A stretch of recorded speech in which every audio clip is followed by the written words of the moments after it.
तो हाय तो आज हम पढ़ेंगे सिविक्स का मतलब कि डेमोक्रेटिक पॉलिटिक्स का फर्स्ट पार्ट का चैप्टर 2 कॉन्स्टिट्यूशनल डिज़ाइन। तो चलिए एक बार ओवरव्यू पढ़ लेते हैं। We noted in previous chapter that in democracy the rulers are not free to do what they like. तो अब इस लाइन में क्या बता रहा है, अपन ने प्रीवियस चैप्टर में पढ़ा था, जैसा कि चैप्टर नंबर 2 था why democracy and what is democracy में पढ़ा था कि democracy the rules are not free to do what they like. That in a democracy the rulers, जो इन अ डेमोक्रेसी जो प्रेसिडेंट है वो अपनी मर्जी से तो कुछ भी नहीं करता, उससे कॉन्स्टिट्यूशन पहले देखना पड़ेगा कि कॉन्स्टिट्यूशन में क्या दे रखा है। There are certain basic rules that the citizen and the government have to follow. तो डेमोक्रेसी रूलर्स को ये बिल्कुल करने नहीं देती कि जो वो अपनी मर्ज़ी से चाहता है वो कर सकता है, उसको एक बेसिक रूल्स फॉलो करने पड़ते हैं that citizen and constitutional government have to follow. जो सिर्फ रूलर्स के लिए नहीं होता है, वो सिटीजन्स के लिए भी होता है और गवर्नमेंट के लिए भी होता है, जो उसको वो फॉलो करना ही है। All such rules together are called constitution. वही सारे रूल्स तब क्या कहते हैं, कॉन्स्टिट्यूशन। और उस चैप्टर का नाम क्या है, कॉन्स्टिट्यूशनल डिज़ाइन। तो इस चैप्टर में आप पढ़ोगे कि कॉन्स्टिट्यूशनल डिज़ाइन में क्या दे रखा है, प्रीमिएबल कैसे कहते हैं और बाकी सारी चीज़ें। चलिए स्टार्ट करते हैं। In this chapter we ask some basic questions about constitutional design of democracy. इस चैप्टर में आपको बेसिक क्वेश्चंस भी मिलेंगे जिससे मैं आपको अंडरलाइन करवाऊंगी, आप अंडरलाइन करना है, ठीक है। Why do we need a constitution, how are the constitution drawn up, who designs them in a what way. तो पहला क्वेश्चन है why we need a democracy, हमें कॉन्स्टिट्यूशन क्यों चाहिए, क्यों है कॉन्स्टिट्यूशन, सॉरी डेमोक्रेसी की जगह कॉन्स्टिट्यूशन है। Why we need a constitution, how are the values that shape. अगर आपके पास बुक खुली हुई है तो आप बुक में देखिएगा, क्योंकि ये फ़ोन में तो मैं आपको ऐसे समझाने के लिए कर रही हूँ ताकि मेरे को भी हेल्प हो जाए और आपको भी। अब एक बार पेन ले लेती हूँ, ओके। चलिए स्टार्ट करते हैं। Why do we need a constitution, हमें कॉन्स्टिट्यूशन क्यों चाहिए। How are the constitution drawn up, constitution को किसने ड्रॉन करा था। Who design them in a what way, किसने डिज़ाइन करा था और किस वे में। तो इसको महात्मा गांधी और APJ अब्दुल कलाम नहीं लेंगे, और कोई थे उनके साथ जिनके एक ही थे कि इनइक्वलिटी के बारे में था उनका, तो उनकी भी मदद ली थी कॉन्स्टिट्यूशन को डिज़ाइन करने में। What are the values that shape the constitution in democratic state. तो क्या वैल्यू है कॉन्स्टिट्यूशन की जो उसे डेमोक्रेटिक स्टेट बनाती है। Once a constitution is accepted can we make changes later is required by the changing conditions. तो अगर एक बार कॉन्स्टिट्यूशन बन गया और हमने उसको एक्सेप्ट कर लिया तो क्या हम उसमें बाद में रिक्वायरमेंट के बेसिस पे अपन उसमें चेंजेस ला सकते हैं। तो one recent intense of designing constitution for a democratic state is south Africa. We began this chapter by looking at what happened there and how South Africa went about this task of designing their constitution. Then we turn to how the constitution was made, what is the foundational value, and how it provides a good framework for the conduct of citizen life and that of the government to अरे चलिए अब चलते हैं। तो मैं इसको थोड़ा ऐसे कर देती हूँ, आपके लिए अच्छा होगा।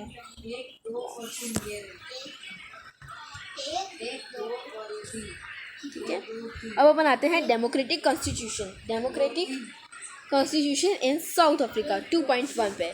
I have fought against wild domination. ये तो आप पढ़ लीजिएगा, ये नेल्सन मंडेला ने बोला है। किसने बोला है, नेल्सन मंडेला ने। डोमिनेशन, और इसमें एक वर्ड है चेरिश्ड, मैं आपको बताती हूँ, इससे बता देती हूँ सबको, ये रहा वो वर्ड चेरिश्ड। तो इसका मतलब होता है प्रिय मानना, okay. Ideal, the ideal of a democratic and free, क्या आपको बता देना। और हारमोनी का मतलब होता है प्यार, मतलब कि दया, ओके। तो चलिए अब नीचे आते हैं। This was Nelson Mandela being tried for treason, मतलब कि राजद्रोही, उसको एक राजद्रोही माना गया था। ट्राइड फॉर ट्रेजन, उसको एक मतलब कि राजद्रोही माना गया था, मतलब कि उसको माना गया था, उसने ना वाइट लोगों की, अब आगे एक बार पढ़ लेते हैं, आपको समझ में नहीं आएगा उसको राजद्रोही क्यों माना गया था। वाइट साउथ अफ्रीका गवर्नमेंट, उसको एक राजद्रोही माना गया था वाइट गवर्नमेंट में। तो साउथ अफ्रीका में हुआ ये था कि वहाँ पर एक तो वाइट लोग थे, ही and 7 other lizards were sentenced to life imprisoned in 1964 for daring to oppose the apartheid regime. एक सिस्टम था अपेरेथाइड, मैं आपको बताती हूँ। एक सिस्टम था अपेरेथाइड नाम का, ये अपेरेथाइड रीजन। तो उसको अपोज करने में, मतलब कि उसको मना करने में नेल्सन मंडेला और उनके साथ 7 अदर लीडर्स ने कहा कि हम इस सिस्टम को हम नहीं मानेंगे। तो उसके साथ जो वाइट साउथ अफ्रीकन गवर्नमेंट थी, उन्होंने उसको प्रिजन माना था। क्या माना था? राजद्रोह, क्या माना था? राजद्रोही। बहुत गलत लिखा है, बट कोई बात नहीं, आपको मैं बोल रही थी समझ में आ गया होगा। In this country he spend the next 28 years in South Africa most raided prison Robben Island. तो उसने एक प्रिजन, मतलब कि एक द्रोही, मतलब कि एक जेल में रहता है ना, मतलब कि जेल के अंदर रह के रोबन आइलैंड पे उसने अपना समय बिताया था। ठीक है, अब आते हैं struggle of अपेरेथाइड।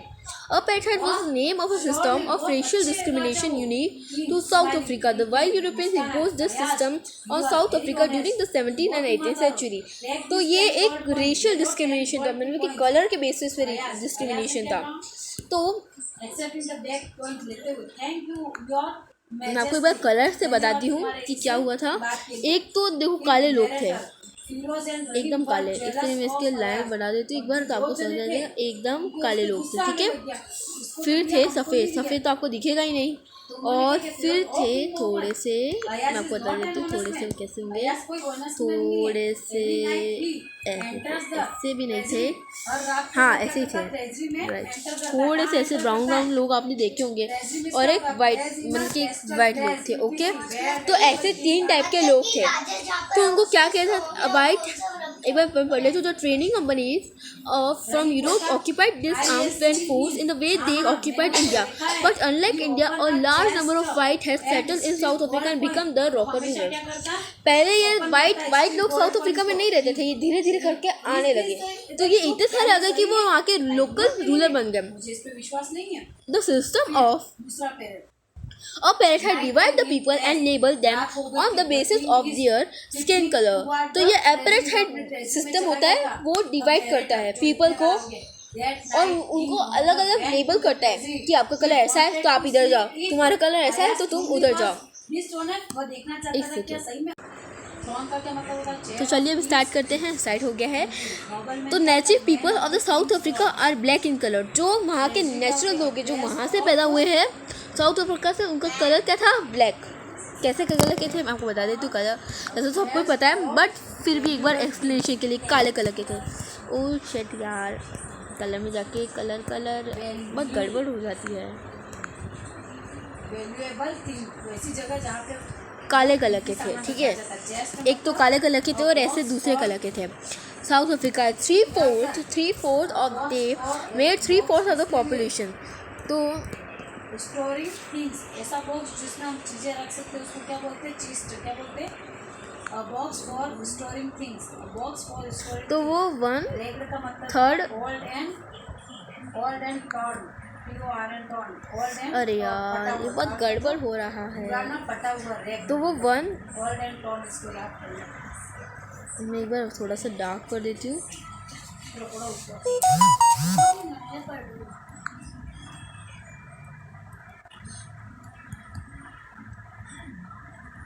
1/3 of the population वो बनाते थे वहाँ पर, ठीक है। अब अपन आगे बढ़ते हैं।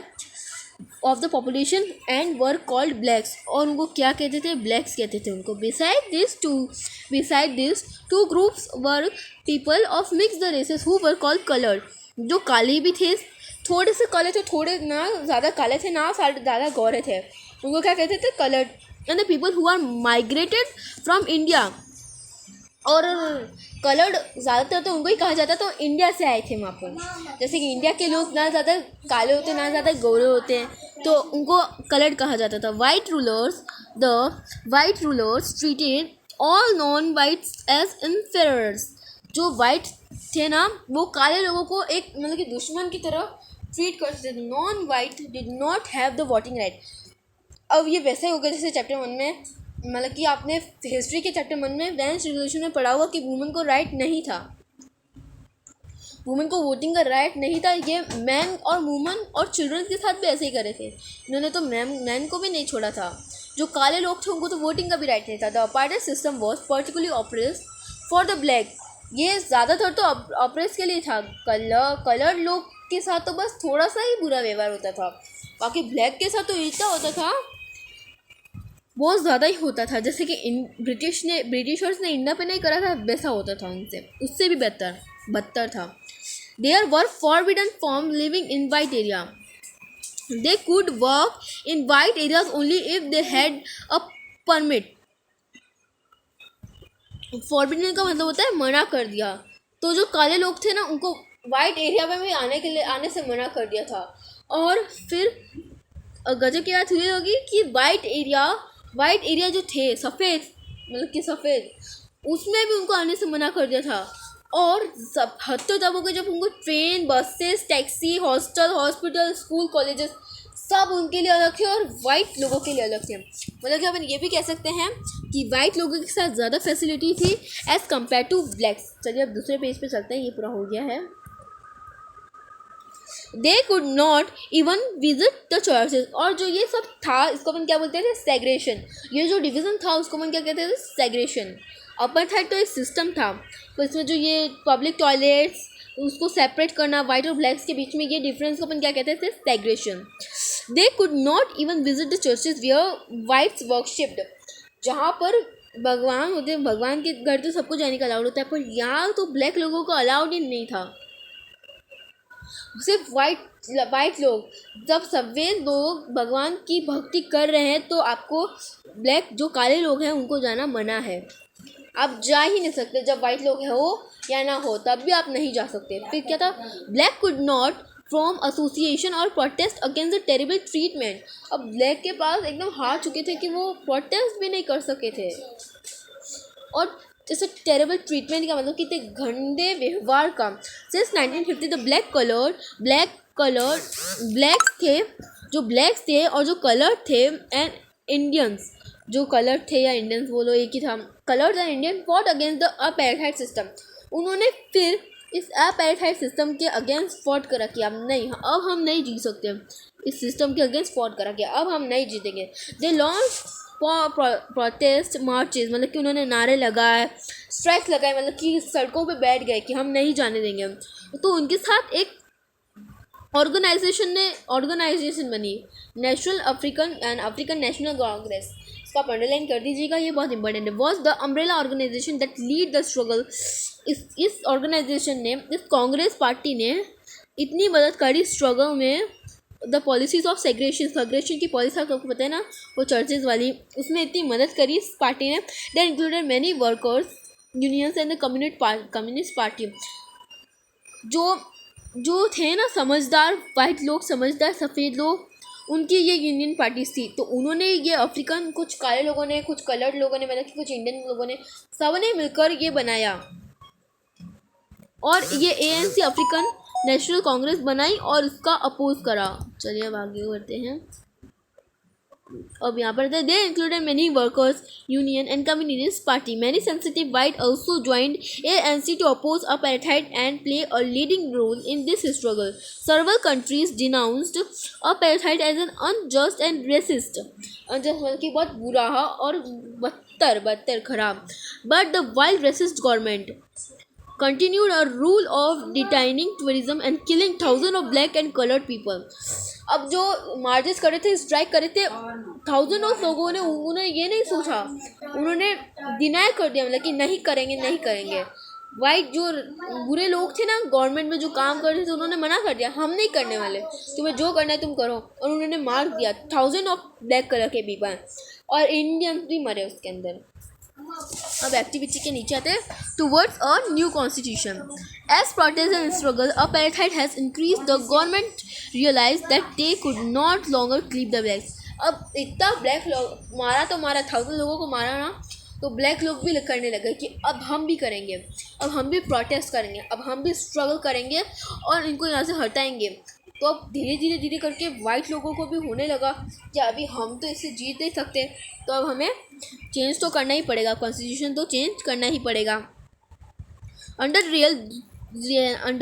देयर रूल रिप्रेशन, अंडर उनके रूल में white regime change its policy, उनके रूल में ही उन्होंने चेंज करी policies. Discriminatory laws were repealed, मतलब कि जो डिस्क्रिमिनेशन होता था ना, मतलब कि भेदभाव, जो भी लॉ करता था भेदभाव, वो सारे लॉ हटा दिए। Ban on political party and investigation on media were lifted, मतलब कि जो उन्होंने पॉलिटिकल पार्टी जो काले लोग नहीं बना सकते थे और जो मीडिया जो बात फैलाती थी उस पर रोक लगा रही थी, वो भी हटा दी। After 28 years of imprisonment Nelson Mandela walked out of the jail as a free man.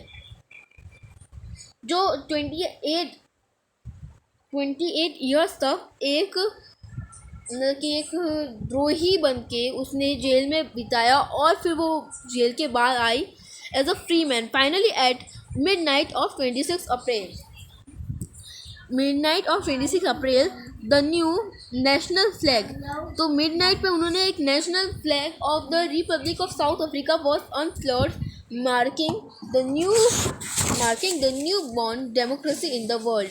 उन्होंने आधी रात को 1994 में जब वो बाहर आए तो उसने रिपब्लिक ऑफ साउथ अफ्रीका का एक झंडा लगाया, newly born democracy in the world. The apartheid government came to an end, जो अपेरेटाइड सिस्टम था और उसको चलाने वाली जो गवर्नमेंट थी वो सब एक एंड पे आ गई, मतलब कि ख़त्म हो गई। Paving way for the formation of multi racial government. Let us hear Mandela first president of this South Africa, तो ये वो क्या बनी, फर्स्ट प्रेसिडेंट बनी साउथ अफ्रीका की। On this extraordinary transition, इस एक्स्ट्रा ऑर्डिनरी ट्रांसिशन पे। Okay चलिए अब चलते हैं, ये आप पढ़ लीजिएगा। After the emergency of the new democratic South Africa black leaders appeal to the fellow black to After the emergency of the new democratic South Africa, black leaders appealed to the fellow blacks to forgive the white for the atrocities they had committed while in power। तो अब है ना जो काले लोग थे ना, वो जब मतलब कि राजगद्दी पे बैठे, मतलब कि उनको कुछ बनाया गया, उनको रूलर्स बनाया गया, तो उन्होंने काले लोगों से अपील करी, जो काले लोग थे, जो इंडियंस थे, तो कलर लोग थे, उनसे अपील करी कि क्या आप इन सफ़ेद लोगों को माफ़ करना चाहते हैं, क्या आप एक मतलब कि एक देशवासी बनकर साथ मिलजुल कर रहना चाहते हैं। तो जो काले लोग थे उन्होंने भी हाँ कर दिया। African based on equality of all races and men and women on democratic values, social justice and human beings and human rights. The party that ruled through oppression and brutal killing and the party that lead the freedom struggle set together to draw up a constitution। तो जो African national Congress थी जिससे इतनी मदद करी जो party थी, उसने साथ में बैठकर struggle set together to drawn up a constitution. तो उन्होंने एक कॉमन कॉन्स्टिट्यूशन बनाया। After 2 years of discussion, 2 years तक डिस्कशन चला, डिबेट चला कि हम ऐसा करेंगे, they came out with one of the finest constitution the world has ever had. तो एक फाइनल कॉन्स्टिट्यूशन बना जो वर्ल्ड में कभी अभी तक नहीं, मतलब कि तब के ज़माने में नहीं था। The constitution gave it's citizen the most extensive right available in any country. उससे सबसे पहला तो राइट यही दिया होगा, वोटिंग राइट, क्योंकि हर कंट्री में वोटिंग राइट होता है।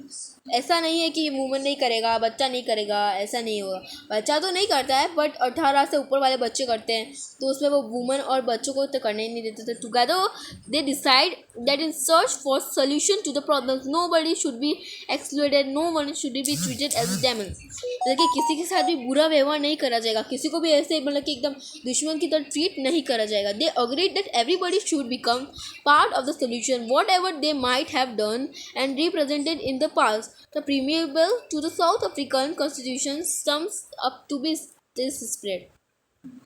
प्रीमिएबल मतलब कि कॉन्स्टिट्यूशन का फर्स्ट पेज जिसमें कॉन्स्टिट्यूशन के बारे में बताया गया है उसको हम क्या बोलते हैं, प्रीमिएबल। तो जो सम इट्स अप दिस स्पिरिट, तो एक प्रीमिएबल जो था ना साउथ अफ्रीका के कॉन्स्टिट्यूशन का, वो एक मतलब कि एक पॉजिटिव स्पिरिट, मतलब कि एक अच्छी आत्मा, मतलब कि एक अच्छा जोश लाया। तब हम अगले पेज पे चलते हैं। चलिए आता है south Africa constitution. South Africa constitution inspired Democrats all over the world. The state denounced by the entire world till 1994 as the most undemocratic one is now seen as the model of democracy. जो south Africa थी उससे मतलब कि बाकी सारे देश उससे constitution के बारे में इंस्पायर हुए थे. The state denounced by the entire world. तो जो साउथ अफ्रीका मतलब कि एक ऐसे देश था जिसमें डेमोक्रेसी का नामो निशान नहीं था, आज वही डेमोक्रेसी के लिए जाना जाता है. What made this change possible was the determination of the people of South Africa to work together to transform bitter experience into binding glue of the rainbow nation. Speaking on South African Constitution, Mandela set, ये Mandela वाला आप पढ़िएगा तो अब अपन आते हैं, तो इसमें अपना ज़्यादा टाइम वेस्ट होगा, तो फिर अपन अच्छे से समझ नहीं पाएंगे. ओके, ये चैप्टर मुझे कंप्लीट करना है आधे घंटे में, 10 मिनट में मुझे उसको फटाफट से कंप्लीट करना है. तो आते हैं why do we need a constitution. The South Africa example is a good way to understand. इस पैराग्राफ में मैंने पढ़ा है, इस पैराग्राफ में ऐसा कुछ नहीं जो आपको समझ में नहीं आएगा, तो मुझे लगेगा कि आपको समझ में नहीं आ रहा, तो मैं आपको समझाऊंगी. ओके, चलिए फटाफट से करते हैं. The South Africa example is a good way to understand why we need a constitution and what do constitution do. The oppressor and the oppressed in this new democracy were planning to live together as equals. It was not going to easy for them to trust each other. They had their fears. They wanted to safeguard their interests. मतलब कि उनको अपने interest को भी बचाना था, उनको जो उनको फ़ायदा हो रहा था उनको भी बचाना था. The black majority was keen to ensure that the democratic principles of majority rule was not compromised. मतलब कि उनके लिए जो रूल्स बनाए गए थे उनको कॉम्प्रोमाइज़ नहीं किया था कि वाइट है जिसको ज़्यादा देते हैं, क्या है कॉन्स्टिट्यूशन तो बन रहा है, ऐसा कुछ नहीं हुआ था वहाँ पर. They wanted substantial social and economic rights. उनको अपने खुद के सोशल और इकोनॉमिक राइट्स चाहिए थे जो उनको मिले थे. The white minority was keen to protect its privileges and property. तो वाइट पीपल को यूँ बोला गया कि तुम इनकी प्रिविलेजेस को, मतलब कि इनके फ़ायदे को, इनकी राइट को तुम बचा के रखोगे, और राइट को एंड प्रॉपर्टी को. अब हम अगले पेज पे आते हैं. चलिए, अपना चैप्टर वैसे भी ज़्यादा ख़त्म ही हो रहा है.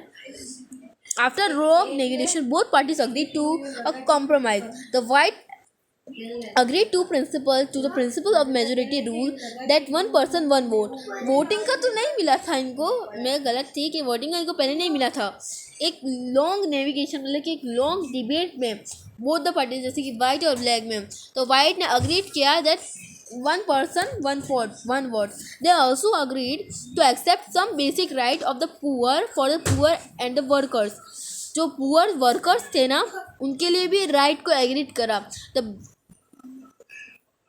The black agreed that majority rule would not be absolute.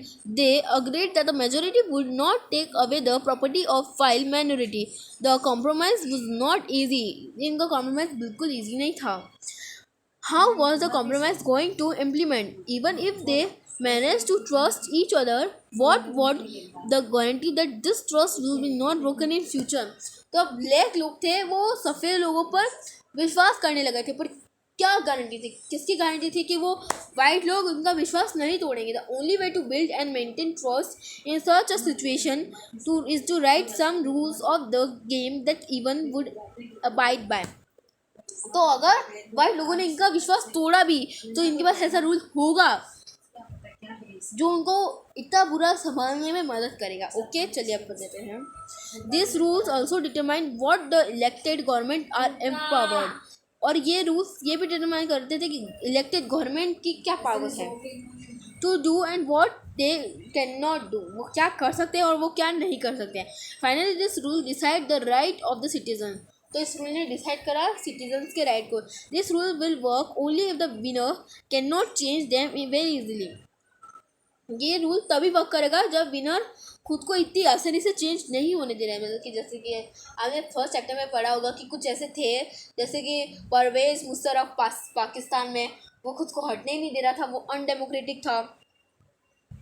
तो वैसे ही यहाँ पर राइट बनाए गए थे कि जब तक ऐसा कुछ होगा, जैसे कि आप इंडिया का भी एग्जांपल ले सकते हैं, जब बीजेपी नहीं थी तो कांग्रेस ही चली आ रही थी, कांग्रेस ही चली आ रही थी, तो वो क्या था, एक अनडेमोक्रेटिक था। चलिए अब आगे बढ़ते हैं।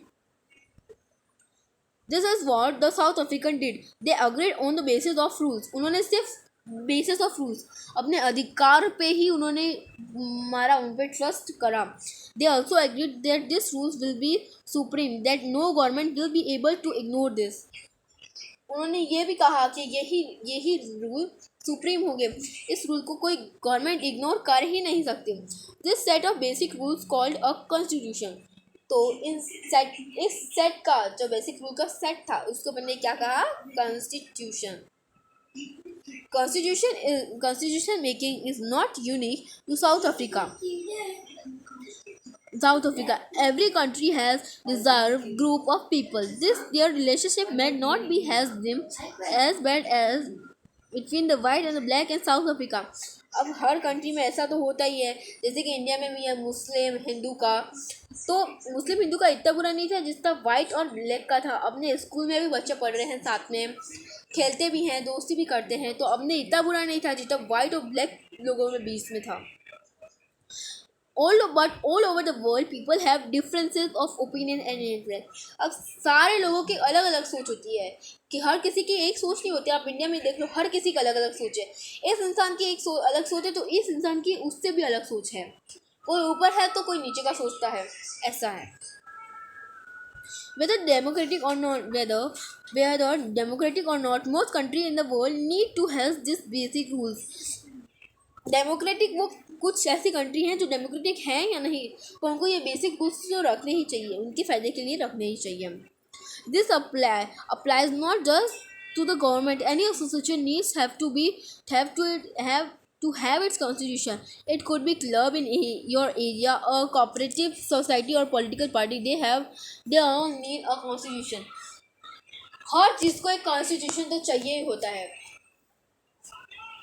चाहे वो किसी भी कोई भी हो, चाहे एक आपके अगर आप सोसाइटी में रहते हो तो उसका क्लब ही क्यों ना हो।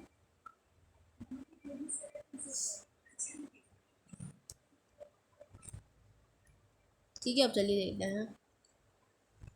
Thus, the constitution of a country is set of written rules that are accepted by people.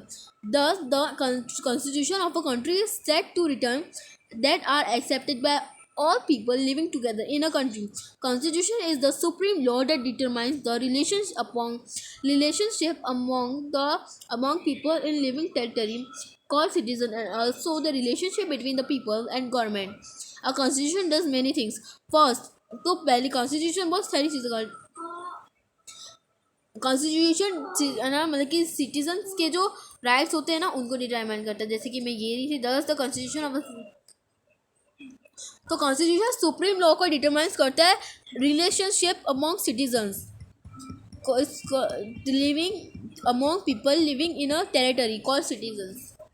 Constitution supreme law को डिटरमाइंस करता है रिलेशनशिप के बीच में, पीपल के लिविंग रिलेशनशिप के बीच में, called citizen, also relationship between the people and the government. और constitution people और गवर्नमेंट और पीपल के बीच में क्या रिलेशनशिप है उसको डिटरमाइन करता है कि क्या क्या रूल्स है उसके अंदर। तो फर्स्ट क्या है, ये बस 4 नहीं है, बहुत सारे हैं, ये तो बस ऐसे ही जो थोड़े इंपॉर्टेंट लगे वही इस बुक में छापे हैं।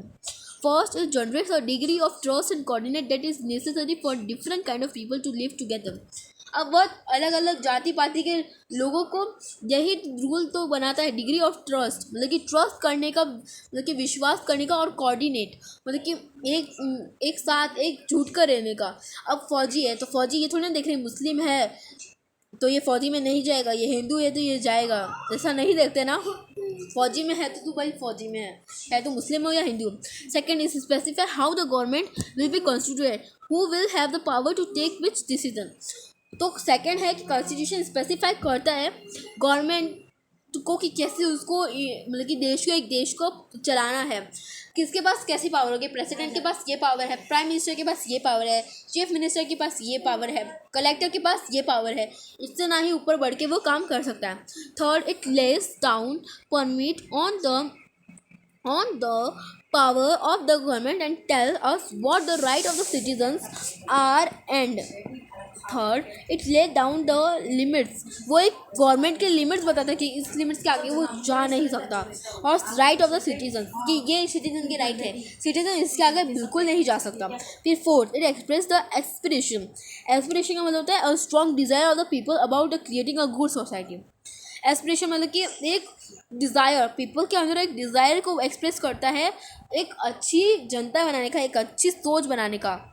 All countries that have constitution are necessarily democratic, but all countries that are democratic will have constitution. After the war of independence against Great Britain, the Americans gave themselves a constitution. After the war of independence against Great Britain, the Americans gave themselves a constitution. अब एक बहुत भयानक war हुई थी great Britain के बीच में और American के बीच में. तो अमेरिकन ने हार मान के उनको उनका कॉन्स्टिट्यूशन दे दिया था. After the revolution on the French people approved a democratic constitution. French people ने भी अप्रूव्ड करा एक democratic constitution. Since then it has become a practice in all democracies to return constitution. Since then it has become a practice. तो ये एक practice बन गई हर country में कि वो एक कॉन्स्टिट्यूशन बनाएगा. तो मैं एक बार देख लेती हूँ कि टाइम क्या हुआ है अपना. तो देखिए अब बहुत ज़्यादा ही टाइम हो गया. अब आप भी पढ़ना नहीं चाहते होंगे, मैं देख लेती हूँ कितना बाकी है. अभी थोड़ा ज़्यादा ही बाकी है. तो चलो अब मैं आपको अगले पार्ट में बताऊँगी, ओके, क्योंकि ये वीडियो ज़्यादा ही लंबा हो गया ना इसलिए. तो बाय, मिलते हैं अगले पार्ट में. और अगर आपको अच्छा समझ में नहीं आ रहा तो आप मुझे बोल दीजिएगा, मैं और अच्छे से आपको समझ जाऊँगी. Okay, bye.